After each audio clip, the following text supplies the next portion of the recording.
सब प्रेम से बोलो। देवी भागवत पुराण की जय। श्री नारायण मुनि बोले, हे मुनि, उन दोनों ने कठिन तपस्या द्वारा भगवती लक्ष्मी की आराधना करके अपना मनोवांछित वर प्राप्त कर लिया। महालक्ष्मी के वरदान से ही वे धर्मध्वज और कुछ ध्वज महान पुण्यशाली तथा पुत्रवान राजा हो गए। कुश ध्वज को मालावती नामक साध्वी भार्या थी। उस देवी ने दीर्घ काल बीतने पर यथा समय लक्ष्मी के अंश से संपन्न एक साध्वी कन्या को जन्म दिया। उसे जन्म से ही ज्ञान प्राप्त था। वे कन्या स्पष्ट वाणी में वेद मंत्रों का उच्चारण कर सूतिका गृह से बाहर निकल आई। उस कन्या ने जन्म लेते ही वेद ध्वनि भी की थी, इसलिए विद्वान लोग उसे वेदवती कहने लगे। जन्म लेते ही उस कन्या ने विधिवत स्नान किया और तपस्या के लिए वन को प्रस्थान कर दिया। यद्यपि सभी लोगों ने श्री हरि के चिंतन में तत्पर रहने वाली उस कन्या को ऐसा करने से प्रयत्न पूर्वक रोका था। उस तपस्विनी कन्या ने एक मनवंतर तक पुष्कर क्षेत्र में रहकर लीला पूर्वक अत्यंत कठोर तप किया। फिर भी वे दुर्बल नहीं हुई, अपितु स्वस्थ और नवयौवन से संपन्न बनी रही। उसने सहसा स्पष्ट शब्दों वाली ये आकाशवाणी सुनी, हे सुंदरी, दूसरे जन्म में स्वयं भगवान श्रीहरि तुम्हारे पति होंगे। ब्रह्मा आदि के द्वारा भी बड़ी कठिनता से प्रसन्न होने वाले भगवान श्रीहरि को तुम पति रूप में प्राप्त करोगी। यह आकाशवाणी सुनकर वे कन्या अत्यंत प्रसन्न हो गई और गंधमादन पर्वत पर निर्जन स्थान में पुनः तपस्या करने लगी। वहां दीर्घ काल तक तपस्या करती हुई वे निश्चिंत होकर रहती थी। एक बार उसने अपने समक्ष उपस्थित ढीठ रावण को देखा। उसे देखकर वेदवती ने अतिथि भक्ति से युक्त होकर उसे पादम, परम स्वादिष्ट फल और शीतल जल प्रदान किया। उन्हें ग्रहण करके वे पापी रावण उसके पास बैठ गया और उससे ये प्रश्न करने लगा, हे कल्याणी, तुम कौन हो? स्थूल नितंब देश तथा वक्ष स्थल वाली शर्तों के विकसित कमल की भांति प्रसन्न मुख वाले, मुस्कान युक्त तथा स्वच्छ दांतों वाली उस परम साध्वी सुंदरी को देखकर कामबाण से आहत होकर वे नीच रावण मूर्छित हो गया।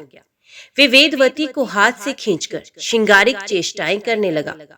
ये देखकर वे साध्वी अत्यंत क्रोधित हो गई और उसने तपोबल से उसे स्तंभित कर दिया। वे हाथों और पैरों से निचेष्ट हो गया और कुछ भी बोल सकने में समर्थ नहीं रहा।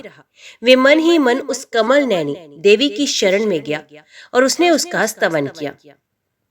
देवी वेदवती उस पर प्रसन्न हो गई और परलोक में उसे स्तुति का फल देना स्वीकार किया। साथ ही उसने ये शाप भी दिया, तुम मेरे ही कारण अपने बांधवों सहित विनष्ट हो जाओगे, क्योंकि काम भावना से तुमने मेरा स्पर्श किया है। अब तुम मेरा बल देख लो। ऐसा कहकर उसने योग बल से अपने शरीर का त्याग कर दिया। इसके बाद रावण ने उसे गंगा में छोड़कर अपने घर की ओर प्रस्थान किया। अहो, इस समय मैंने ये कैसा अद्भुत दृश्य देखा है।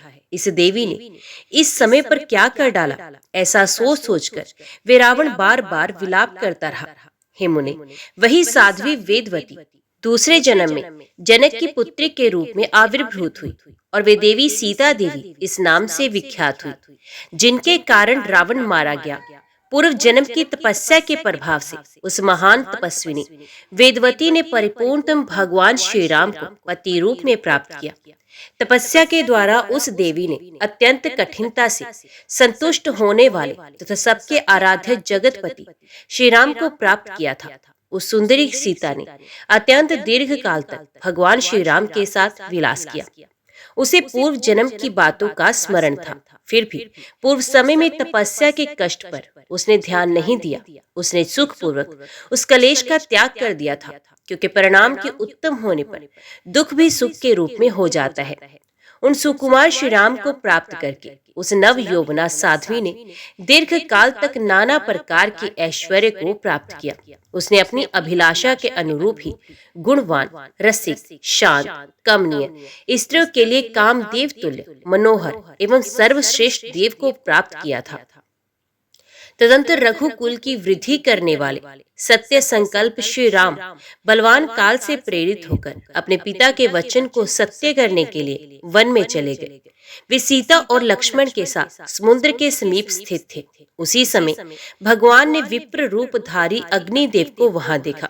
तब श्री राम को दुखी देखकर अग्नि भी बहुत दुखी हुई। इसके बाद सत्यपरायण वे अग्निदेव सत्य प्रेमी भगवान श्री राम से ये सत्य वचन कहने लगे।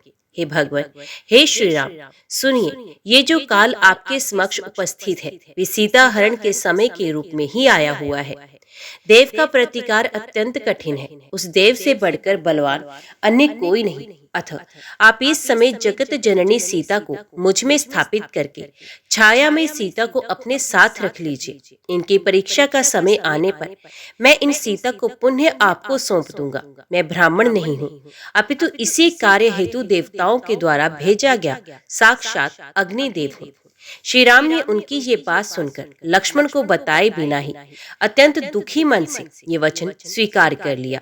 हे नारद, तत्पश्चात अग्निदेव ने योग बल से सीता के ही समान एक माया सीता की रचना की। इसके बाद अग्नि ने गुण और स्वरूप में उस सीता के ही तुल्य माया सीता को श्री राम को सौंप दिया।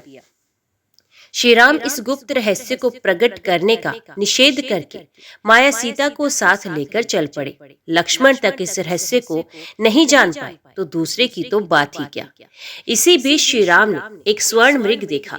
तब सीता जिस किसी भी यत्न से उसे लाने के लिए श्री राम को प्रेरित करने लगी। श्री राम उस वन में सीता की रक्षा के लिए लक्ष्मण को वहीं पर नियुक्त करके स्वयं शीघ्रता पूर्वक मृग की ओर दौड़ पड़े और बाण से उसका वध कर दिया। उस माया मृग ने हाय लक्ष्मण ये शब्द करके अपने समक्ष भगवान श्री हरि का दर्शन प्राप्त करके उनका स्मरण करते हुए सहसा अपने प्राण त्याग दिए। मृग का शरीर त्याग कर दिव्य स्वरूप धारण करके वे रत्न निर्मित विमान से वैकुंठ चला गया। वे मारीच पूर्व जन्म में दोनों द्वारपालों के सेवक के रूप में वैकुंठ के द्वार पर रहता था। अब द्वारपालों के आदेश अनुसार वे फिर वैकुंठ के द्वार पर पहुंच गया। इधर हाय लक्ष्मण ये आर्तनाद सुनकर सीता ने राम के पास जाने के लिए लक्ष्मण को प्रेरित किया। राम के पास लक्ष्मण के चले जाने पर अत्यंत दुर्दश वे रावण अपनी माया से सीता का हरण करके लंका की ओर चल दिया। लक्ष्मण को वन में देखकर श्री राम विषादग्रस्त हो गए।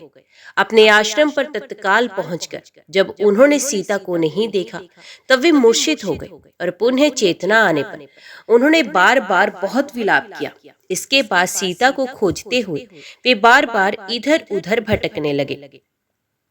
कुछ समय पश्चात गोदावरी नदी के तट पर सीता का समाचार मिलने पर भगवान श्री राम ने वानरों को अपना सहायक बनाकर समुद्र पर पुल बांधा। पुनः समय आने पर लंका जाकर उन रघुश्रेष्ठ राम ने बाण से रावण को मार डाला। इस प्रकार बांधव सहित उस रावण का वध करके श्री राम ने तत्काल उन सीता की अग्नि परीक्षा कराई। उसी समय अग्निदेव ने वास्तविक सीता श्री राम को सौंप दी।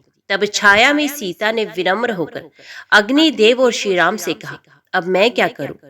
मुझे वे उपाय बताइए। श्री राम और अग्निदेव बोले, हे देवी, तुम तपस्या करने के लिए अत्यंत पुण्यप्रद पुष्कर क्षेत्र में जाओ। वहां तपस्या करके तुम स्वर्ग लक्ष्मी बनोगी। वे ये वचन सुनकर पुष्कर क्षेत्र में जाकर दिव्य 3 लाख वर्षों तक कठिन तपस्या करके स्वर्ग लक्ष्मी के रूप में प्रतिष्ठित हो गई। कालक्रम से वे ही देवी तपस्या के प्रभाव से यज्ञ कुंड से उत्पन्न होकर महाराज द्रुपद की पुत्री तथा पांडवों की प्रिया द्रौपदी बनी। इस प्रकार सतयुग में कुशध्वज की ही वही कन्या कल्याणमयी वेदवती त्रेता युग में जनक की पुत्री सीता हुई और बाद में वे श्री राम की पत्नी बनी। पुनः वही छाया सीता द्वापर में द्रुपद की पुत्री देवी द्रौपदी के रूप में आविर्भूत हुई। अतः तीनों युगों में विद्यमान रहने वाली उस देवी को त्रिहायिणी भी कहा गया है। नारद जी बोले, शंकाओं का समाधान करने वाले हे मुनिश्रेष्ठ, उस द्रौपदी के 5 पति कैसे हुए? मेरे मन का ये संदेह दूर कीजिए। श्री नारायण मुनि बोले, हे नारद, जब लंका में वास्तविक सीता भगवान राम को प्राप्त हो गई तब रूप एवं यौवन से संपन्न छाया सीता महान चिंता से व्याकुल हो उठी। तदंतर भगवान श्री राम और अग्नि की आज्ञा के अनुसार वे भगवान शंकर की उपासना में तत्पर हो गए। कामातुर वे पति प्राप्ति के लिए व्यग्र होकर बार बार यही प्रार्थना करने लगी, हे त्रिलोचन, मुझे पति प्रदान कीजिए। उसने 5 बार कहा था। उस प्रार्थना को सुनकर रसकेश्वर शंकर ने हंसकर ये वर दे दिया, हे प्रिय, तुम्हारे 5 पति होंगे। हे नारद, इसलिए वे छाया सीता द्वापर में 5 पांडवों की प्रिय भार्या हुई। इस प्रकार मैंने आपको ये सब बता दिया। और वास्तविक प्रसंग सुनिए। भगवान श्री राम लंका में मनोहारिणी सीता को पा जाने के अनंतर वे लंका विभीषण को सौंपकर अयोध्या वापस चले गए और भारतवर्ष में 11,000 वर्षों तक राज्य करके समस्त पूर्ववासियों सहित वैकुंठ चले गए। लक्ष्मी के अंश से प्रादुर्भूत वे वेदवती लक्ष्मी के विग्रह में समाविष्ट हो गई। इस प्रकार मैंने ये पवित्र पुण्यदायक तथा पाप नाशक आख्यान आपसे कह दिया। मूर्तिमान रूप में चारों वेद उसकी जीवा के अग्रभाग पर निरंतर विराजमान रहते थे, इसलिए वे वेदवती नाम से प्रसिद्ध थी। अब मैं आपको धर्मध्वज की कन्या का आख्यान बता रहा हूँ, ध्यान पूर्वक सुनिए। हे नारद, राजा धर्मध्वज की पत्नी माधवी नाम से प्रसिद्ध थी। ये राजा के साथ गंधमादन पर्वत पर एक सुरम्य उपवन में विहार करती थी। पुष्प और चंदन से सुरभित सुखदायी शैया पर अपने समस्त अंगों को चंदन से सुसज्जित कर रत्नों भरनों से विभूषित हो पुष्प चंदन आदि से सुगंधित पवन का सुख लेते हुए वे स्त्री रत्न स्वरूपिणी सर्वांग सुंदरी अपने रसिक पति के साथ कामो उपभोग में लगी रहती थी। रति क्रीड़ा के विज्ञ वे दोनों कभी भी भोग से विरत नहीं होते थे। इस प्रकार उनके दिव्य 100 वर्ष व्यतीत हो गए, किंतु उन्हें दिन रात का भी ज्ञान नहीं रहा। तदंतर राजा के हृदय में कुछ ज्ञान का उदय होने पर वे भोग से विरत हो गए, किंतु वे कामासक्त सुंदरी पूर्ण रूप से तृप्त नहीं हुई। दैवयोग से उसने शीघ्र ही गर्भ धारण किया। श्री स्वरूप गर्भ वाली वे दिनों दिन सौंदर्य संपन्न होती गई। उस साध्वी का गर्भ 100 वर्षों तक रहा। हे नारद, उस साध्वी ने कार्तिक पूर्णिमा तिथि में शुक्रवार को शुभ दिन, शुभ योग, शुभ क्षण, शुभ लगन, शुभ अंश तथा शुभ स्वामी ग्रह से युक्त उत्तम मुहूर्त में लक्ष्मी की अंश स्वरूपिणी तथा पद्मिनी तुल्य एक मनोहर कन्या को जन्म दिया। उस कन्या का मुख शरत पूर्णिमा के चंद्रमा के समान था। उसके नेत्र शरतकालीन कमल के समान थे। ओष्ठ पके हुए बिंबा फूल के सदृश थे। उस समय वे कन्या मुस्कुराती हुई अपने घर को देख रही थी। उसके हाथ पैर के तलवे लाल थे। उसकी नाभि गंभीर थी। उसका विग्रह मन को मुग्ध कर देने वाला था। उसका कट प्रदेश 3 वलियों से युक्त था। उसके दोनों नितंब गोल थे। शीतकाल में सुख देने के लिए वे संपूर्ण उष्ण और ग्रीष्म काल में शीतल अंगों वाली थी। ये श्यामा सुंदरी वट वृक्ष को घेर कर शोभित होने वाले वरोहों की भांति बड़े सुंदर केशपाश से सुसज्जित थी। वे पीत चंपक के वर्ण के समान आभा वाली थी। वे सुंदरियों की भी सुंदरी थी। ऐसे अनुपम सौंदर्य वाली उस कन्या को देखकर सभी स्त्री और पुरुष किसी के साथ उसकी तुलना करने में असमर्थ थे। इसलिए विद्वान पुरुष उसे तुलसी नाम से पुकारते थे। पृथ्वी पर आते ही वे प्रकृति देवी जैसी योग्य स्त्री हो गई। सभी लोगों द्वारा मना किए जाने पर भी वे तपस्या करने के उद्देश्य से बद्रीवन चले गए और वहां उसने दिव्य 1 लाख वर्षों तक कठिन तपस्या की। स्वयं भगवान नारायण मेरे स्वामी हो, ऐसा अपने मन में निश्चय करके वे ग्रीष्म काल में 5 अग्नि तापती थी, जाड़े के समय में गीले वस्त्र पहनती थी और वर्षा ऋतु में एक आसन पर बैठकर जल धाराओं को सहती हुई दिन रात तप करती थी। वे तपस्विनी 20,000 वर्षों तक फल और जल के आहार पर, 30,000 वर्षों तक पत्तों के आहार पर और 40,000 वर्षों तक वायु के आहार पर रही। तत्पश्चात वे कृशोदरी 10,000 वर्षों तक निराहार रही। इस प्रकार उसे निर्लक्ष्य होकर एक पैर पर स्थित रहकर तपस्या करते हुए देखकर ब्रह्मा जी उसे वर प्रदान करने के लिए उत्तम बद्रिका आश्रम में आए। हंस पर विराजमान चतुर्मुख ब्रह्मा को देखकर उस तुलसी ने प्रणाम किया। तब जगत की सृष्टि करने वाले तथा संपूर्ण लोकों का विधान करने वाले ब्रह्मा ने उससे कहने लगे। ब्रह्मा जी बोले, हे तुलसी, हरि की भक्ति, हरि की दासता और अजरता, अमरता, इनमें से जो भी तुम्हारे मन में अभीष्ट हो उसे मांग लो। तुलसी बोली, हे तात, सुनिए, मेरे मन में जो अभिलाषा है उसे बता रही हूँ, क्योंकि सब कुछ जानने वाले अब ब्रह्मा के समक्ष अपनी बात कहने में मुझे अब लाज ही क्या है। मैं पूर्व जन्म में तुलसी नाम की गोपी थी और गोलोक में निवास करती थी। उस समय मैं भगवान श्री कृष्ण की प्रिया, उनकी अनुचरी, उनकी अंशरूपा तथा उनकी प्रेयसी सखी के रूप में प्रतिष्ठित थी। एक समय जब मैं भगवान श्री कृष्ण के साथ विहार में अचेत तथा अतृप्त अवस्था में थी, तभी रास की अधिष्ठात्री देवी राधा ने रास मंडल में आकर मुझे देख लिया। उन्होंने श्री कृष्ण की बहुत भत्सना की और कुपित होकर मुझे शाप दे दिया, तो मनुष्य योनि प्राप्त करो। ये शाप उन्होंने मुझे दे दिया। तब उन गोविंद ने मुझसे कहा, भारतवर्ष में जन्म लेकर घोर तपस्या करके तुम ब्रह्मा जी के वरदान से मेरे अंश स्वरूप चतुर्भुज विष्णु को पति रूप में प्राप्त करोगी। इस प्रकार कहकर वे देवेश्वर श्री कृष्ण अंतर्ध्यान हो गए। हे गुरु, देवी राधा के भय से अपना वे शरीर त्याग कर मैंने अब भूमंडल पर जन्म लिया है और सुंदर विग्रह वाले तथा शांत स्वभाव भगवान नारायण, जो उस समय मेरे पति थे, उन्हीं को अब भी पति रूप में प्राप्त करने के लिए वर मांग रही हूँ। आप मुझे ये वर दीजिए। ब्रह्मदेव बोले, भगवान श्री कृष्ण के अंग से प्रादुर्भूत उन्हों के अंश स्वरूप तथा परम तेजस्वी सुदामा नामक गोप ने भी इस समय भारतवर्ष में जन्म लिया है। वे राधा के शाप से दनु वंश में उत्पन्न हुआ और शंखचूड़ नाम से विख्यात है। उसके समान तीनों लोकों में कोई भी नहीं है। पूर्व काल में एक बार गोलोक में तुम्हें देखकर उसके मन में काम भावना उत्पन्न हो गई, किंतु राधिका के प्रभाव के कारण वे तुम्हें नहीं पा सका था। वे सुदामा उस समय समुद्र में उत्पन्न हुआ था। भगवान श्री कृष्ण का अंश होने से उसे पूर्व जन्म की सभी बातों का स्मरण है। हे सुंदरी, तुम्हें भी पूर्व जन्म की बातों का स्मरण है, अतः तुम सब कुछ भली भांति जानने वाली हो। हे शोभने, अब इस जन्म में तुम उसी सुदामा की पत्नी बनोगी और बाद में शांत स्वरूप भगवान नारायण का पति रूप में वर्ण करोगी। देवयोग से उन्हीं भगवान नारायण के शाप से तुम अपनी कला से विश्व को पवित्र करने वाली पावन वृक्ष रूप में प्रतिष्ठित होगी। तुम समस्त पुष्पों में प्रधान मानी जाओगी और भगवान विष्णु के लिए प्राणों से भी अधिक प्रिय रहोगी। तुम्हारे बिना की गई सभी देवताओं की पूजा व्यर्थ समझी जाएगी। वृंदावन में वृक्ष रूप तुम वृंदावनी नाम से विख्यात रहोगी। समस्त गोप और गोपिकाएं तुम्हारे पत्रों से ही भगवान माधव की पूजा करेंगे।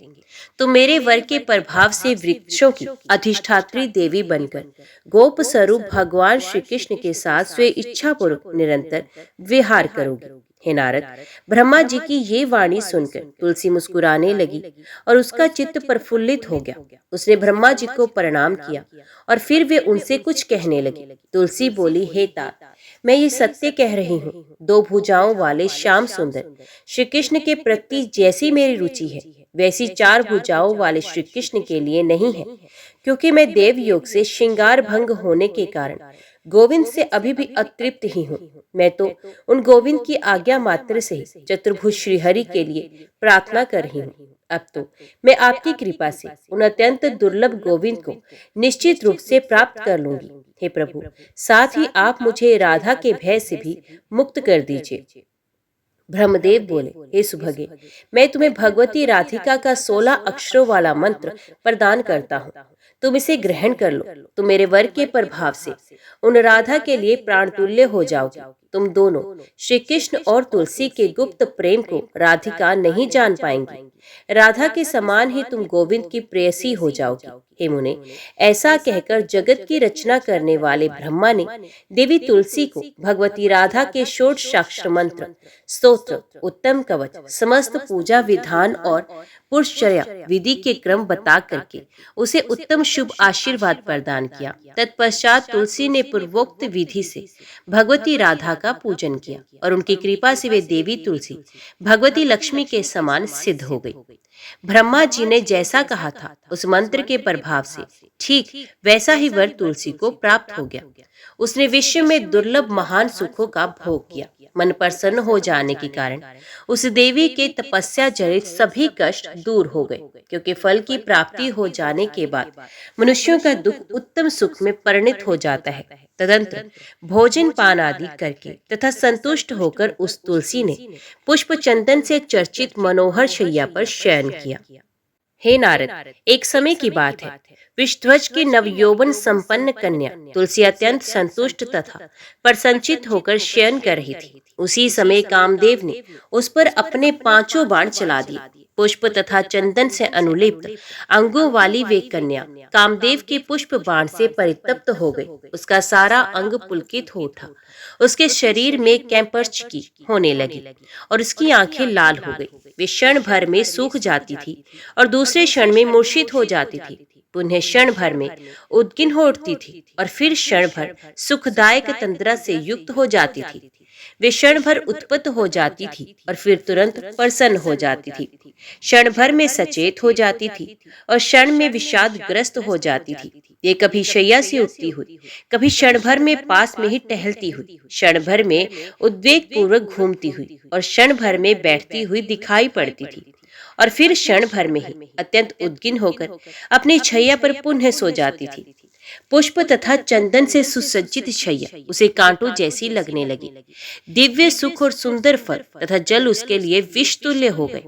उसे अपना भव्य भवन बिल के समान, शरीर के कोमल वस्त्र अग्नि के समान और मस्तक का सिंदूर दुखदायी व्रण के समान लगने लगा। थोड़ी देर में तंद्रा को अवस्था में उस साध्वी तुलसी ने सुंदर वेश धारण किए, अपने सभी अंगों में चंदन लगाए हुए तथा रत्न में आभूषण से अलंकृत एक सुंदर युवा अवस्था वाले मुस्कान युक्त तथा परम रसिक पुरुष को देखा। माला से सुशोभित वे युवक उसके मुख कमल का पान करने के लिए उसकी ओर आ रहा था। वे निरंतर रति क्रीड़ा संबंधी कथाएं कह रहा था और मधुर मधुर बोल रहा था तथा सहसा अपनी भुजाओं में आलिंगित करके शैया पर विहार कर रहा था। कुछ ही क्षणों में वे चला गया और फिर पास आ गया। इसके बाद पुनः जाते हुए उस युवक से तुलसी ने कहा, हे प्राणनाथ, आप कहाँ जा रहे हैं? बैठ जाइए। तत्पश्चात जाग जाने पर वे तुलसी बार बार विलाप करने लगी। हे नारद, इस प्रकार युवा अवस्था को प्राप्त कर वे तुलसी वहीं पर स्थिर रही। शंखचूड़ जैगिष्व मुनि से श्री कृष्ण का मनोहर मंत्र प्राप्त करके उस मंत्र को पुष्कर क्षेत्र में सिद्ध करके महान योगी हो गया था। सभी मंगलों का श्रीमंगल करने वाले उस कवच को गले में बांधकर और ब्रह्मा जी से जो तुम्हारे मन में अभिलषित हो वे पूर्ण हो जाए, ऐसा वर प्राप्त कर वे शंखचूड़ वे ब्रह्मा को आहा से बद्रीवन में आ गया। हे मुने, तुलसी ने आते हुए शंखचूड़ को देख लिया। वे नवयौवन से संपन्न था। उसकी कांति कामदेव के समान थी। उसका वर्ण श्वेत चंपा की आभा के समान था। वे रत्न में आभूषणों से सुशोभित था। उसका मुखमंडल शरत पूर्णिमा के चंद्रमा के समान था। उसके नेत्र शरतकालीन कमल सदृश थे। वे अमूल्य रत्नों से निर्मित विमान पर विराजमान था। वे अत्यंत मनोहर था। 2 रत्न में कुंडलों से उसका गंध स्थल शोभायमान था। उसने पारिजात पुष्पों की माला धारण कर रखी थी। उसका मुखमंडल मुस्कान से भरा हुआ था और उसका सर्वांग कस्तूरी कुमकुम से युक्त तथा सुगंधित चंदन से अनुलिप्त। ऐसे शंखचूड़ को अपने पास देखकर वस्त्र से अपना मुख ढककर मुस्कुराती हुई तथा कटाक्ष के साथ बार बार उसकी ओर देखती हुई तुलसी ने नवमिलन के कारण लज्जावश अपना मुख नीचे की ओर झुका लिया। उसका चंद्र सदृश मुख शरत पूर्णिमा के चंद्रमा को भी लज्जित कर रहा था। बहुमूल्य रत्नों से निर्मित नुपुरों की पंक्ति से वे सुशोभित हो रही थी। सर्वोत्तम मणि से निर्मित तथा सुंदर शब्द करती हुई गर्दनी से वे सुशोभित हो रही थी। वे मालती के पुष्पों की माला से संपन्न केश पाश धारण किए हुए थी। उसने बहुमूल्य रत्नों से बने हुए मकराकृत कुंडल अपने कानों में धारण कर रखे थे। चित्र में 2 कुंडलों से उसका गंड स्थल सुशोभित था। सर्वोत्तम रत्नों से निर्मित हार के द्वारा उसके वक्ष स्थल का मध्य भाग उज्जवल दिखाई दे रहा था। रत्न में कंकण, केयूर, शंख आदि आभूषणों से वे सुशोभित थी। रतन जटित दिव्य अंगूठियां उसकी अंगुलियों को सुशोभित कर रही थी। ऐसी भव्य, रमणीय, सुशील, सुंदर तथा साध्वी तुलसी को देखकर वे शंखचूड़ उसके पास बैठ गया और मधुर वाणी में उससे कहने लगा। शंखचूड़ बोला, हे माननी, हे कल्याणी, हे सर्व कल्याणदायिनी, तुम कौन हो और किसकी कन्या हो? तुम समस्त स्त्रियों में धन्य तथा मान्य हो। हे सुंदरी, स्तब्ध हुए मुझ सेवक से वार्तालाप करो। शंखचूड़ का ये वचन सुनकर सुंदर नेत्रों वाली तथा काम युक्त तुलसी उस काम पीड़ित शंखचूड़ से मुस्कुराते हुए तथा नीचे की ओर मुख झुकाकर कहने लगी, मैं धर्मध्वज की पुत्री हूँ और इस तपोवन में तपस्या करने के निमित्त एक तपस्विनी के रूप में रह रही हूँ। आप कौन हैं? आप यहाँ से सुख पूर्वक चले जाइए। श्रेष्ठ कुल में उत्पन्न पुरुष उच्च कुल में उत्पन्न किसी अकेली साध्वी कन्या के साथ एकांत में बातचीत नहीं करते, ऐसा मैंने श्रुति में सुना है। जो नीच कुल में उत्पन्न है तथा धर्म शास्त्र के ज्ञान से वंचित है और जिसे श्रुति का अर्थ सुनने का कभी अवसर नहीं मिला, वे दुराचारी व्यक्ति ही कामासक्त होकर पर स्त्री की कामना करता है। स्त्री ऊपर से बड़ी मधुर दिखाई देती है, किंतु सदा अभिमान में चूर रहती है। पुरुष के लिए विनाशक होती है। वे विष से परिपूर्ण ऐसे घट के सदृश होती है जिसके मुख पर अमृत लगा हुआ हो। स्त्री का हृदय शूरे की धार के समान तीक्ष्ण होता है, किंतु ऊपर से वे सदा मधुर बातें करती है। स्त्री अपना ही प्रयोजन सिद्ध करने में सदा तत्पर रहती है। अपने कार्य की सिद्धि के लिए ही वे स्वामी के वश में रहती है, अन्यथा वे सदा वश में ना रहने वाली है। स्त्री का हृदय अत्यंत दूषित रहता है और उसके मुखमंडल तथा नेत्रों से सदा प्रसन्नता झलकती रहती है। श्रुतियों तथा पुराणों में जिन स्त्रियों का चरित्र अत्यंत दूषित बताया गया है, बुरे विचार वाले व्यक्ति को छोड़कर ऐसा कौन विद्वान तथा बुद्धिमान होगा जो उन पर विश्वास कर सकता है? उनका कौन शत्रु है और कौन मित्र? वे नित्य नए नए पुरुष की कामना करती हैं। वे किसी भी सुंदर वेशयुक्त पुरुष को देखकर उसे मन ही मन चाहने लगती हैं। वे बाहर से अपना हित साधने के लिए अपने अस्तित्व का प्रयत्न पूर्वक प्रदर्शन करती हैं, किंतु वास्तव में सदा कामातुर रहती हैं। मन को आकृष्ट करने वाली वे स्त्रियां कामदेव के आधार स्तंभ होती हैं। स्त्री बाहर से छल पूर्वक अपने को वासना वृत्ति से रहित दिखाती हुई अपने प्रेमी को संतप्त करती है, किंतु मन में समागम की अभिलाषा रखती है। वे बाहर से अत्यंत लज्जित दिखती है, किंतु एकांत में अपने प्रेमी के साथ हास परिहास करती है। रति का सुयोग ना मिलने पर माननीय स्त्री कुपित हो जाती है और कलह करने लगती है। यथेच्छ संभोग से स्त्री प्रसन्न होती है और स्वल्प संभोग से दुखी हो जाती है। स्त्री स्वादिष्ट भोजन और शीतल जल की अपेक्षा सुंदर रसिक गुणी तथा युवक पति की ही आकांक्षा अपने मन में रखती है। स्त्री अपने पुत्र से भी अधिक स्नेह रसिक पुरुष पर रखती है। वे संभोग में कुशल प्रेमी को अपने प्राणों से भी अधिक प्रिय समझती है। स्त्री वृद्ध तथा संभोग करने में अक्षम पुरुष को शत्रु के समान समझती है और वे अत्यंत कुपित होकर उस पुरुष के साथ सदा कलह करती रहती है। जिस प्रकार सर्प चूहे पर झपटता है, उसी प्रकार स्त्री वैसे पुरुष को बात बात पर खाने दौड़ती है। नारी दुस्साहस की मूर्ति तथा सर्वदा समस्त दोषों की आश्रय स्थली है। ब्रह्मा विष्णु शिव आदि देवताओं के लिए भी स्त्री दुस्साध्य है। मोह स्वरूपिणी नारी तपस्या के मार्ग में अर्गला दंड के समान और मोक्ष के द्वार पर कपाट के समान बाधक होती है। वे भगवान की भक्ति में बाधा डालने वाली तथा सभी प्रकार की माया की पिटारी है। वे संसार रूपी कारागार में सदा जकड़े रखने के लिए जंजीर के समान है।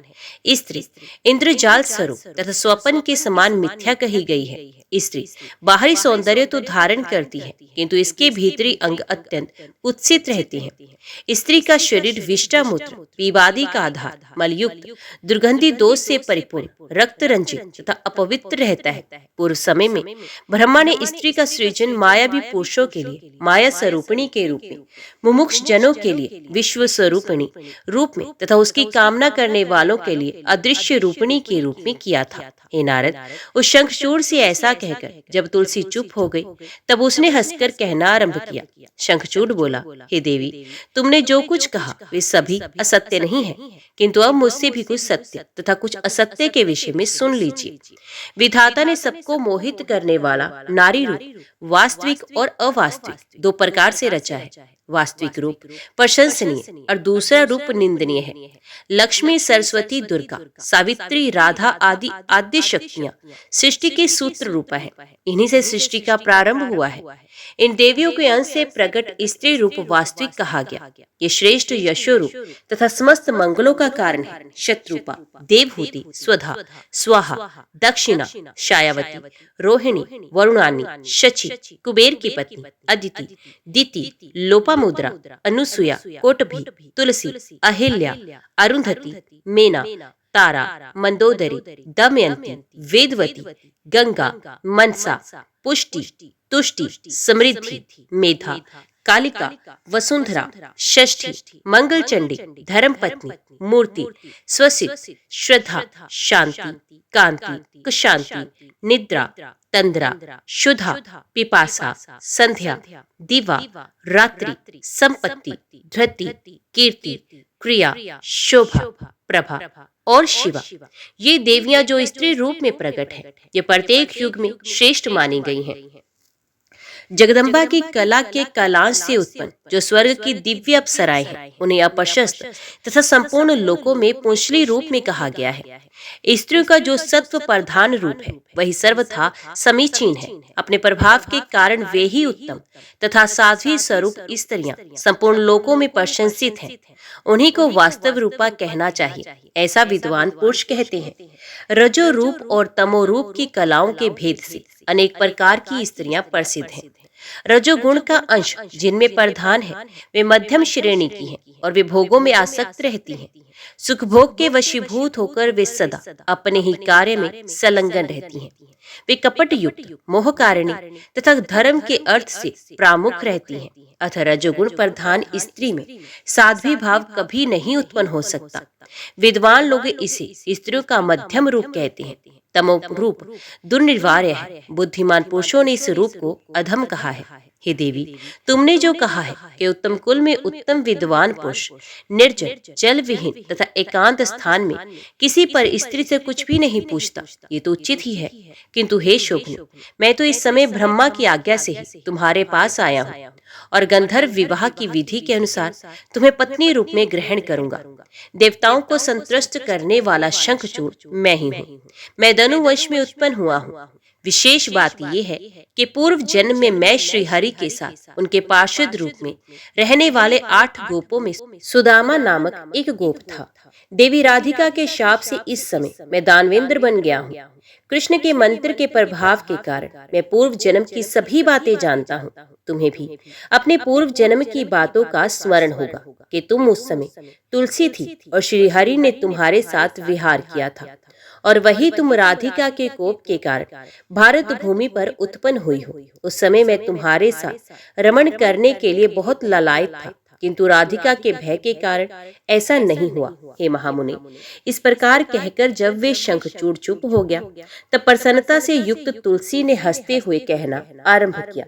तुलसी बोली, इस प्रकार के सद्विचार संपन्न विज्ञ पुरुष ही विश्व में सदा प्रशंसित होते हैं। कोई स्त्री काम से प्रेरित होकर ऐसे ही पति की सदा अभिलाषा रखती है। आप जैसे उत्तम विचार वाले पुरुष से मैं निश्चित ही इस समय पराजित हो गई हूँ। निंदनीय तथा अपवित्र पुरुष तो वे होता है जो स्त्री के द्वारा जीत लिया गया हो। पितृगण, देवता तथा बांधव, ये सब लोग स्त्री के द्वारा पराभूत व्यक्ति को निंदा करते हैं तथा माता पिता एवं भ्राता भी स्त्री जित मनुष्य की ही मन निंदा करते हैं। शास्त्रों में विहित है कि जन्म और मृत्यु जनित अशोच से ब्राह्मण 10 दिनों में, क्षत्रिय 12 दिनों में, वैश्य 15 दिनों में, शूद्र 1 मास में तथा वर्ण संकर अपनी मातृ कुल परंपरा के आचार के अनुसार शुद्ध हो जाते हैं। किंतु स्त्री से पराजित व्यक्ति सर्वदा अपवित्र रहता है और चिता दहन के काल में ही वे शुद्ध होता है। स्त्री जित मनुष्य के पितर उसके द्वारा प्रदत्त पिंड तथा तर्पण को इच्छा पूर्वक ग्रहण नहीं करते, और देवता भी उसके द्वारा अर्पित पुष्प, जल आदि को स्वीकार नहीं करते। जिसके मन को स्त्री ने हर लिया, उसके ज्ञान, तप, जप, होम, पूजन, विद्या अथवा यश से क्या प्रयोजन। आपकी विद्या का प्रभाव जानने के लिए ही मैंने आपकी परीक्षा की है, क्योंकि कोई स्त्री किसी पुरुष की सम्यक परीक्षा करके ही पति रूप में उसका वर्ण करती है। जो मनुष्य गुणहीन, वृद्ध, अज्ञानी, दरिद्र, मूर्ख, रोगी, नीच, परम क्रोधी, अत्यंत कटु वचन बोलने वाला, पंगु, अंगहीन, अंधे, बहरे, जड़, गूंगे, नपुंसक तुल्य तथा पापी वर्ग को अपनी कन्या देता है, वे ब्रह्महत्या के पाप का भागी होता है। शांत, गुणी युवक, विद्वान तथा सदाचारी वर्ग को अपनी पुत्री अर्पण करने से मनुष्य को 10 यज्ञों का फल प्राप्त होता है। कोई कन्या का पालन पोषण करके यदि उसे बेच देता है, तब धन के लोभ से कन्या का विक्रय करने वाले उस मनुष्य को कुंभी पाक नरक में जाना पड़ता है। वहां पर वे पापी भोजन के रूप में कन्या के मल मूत्र का ही भक्षण करता है और 14 इंद्रियों की स्थिति पर्यंत कीड़े तथा कोई उसे नोचते रहते हैं।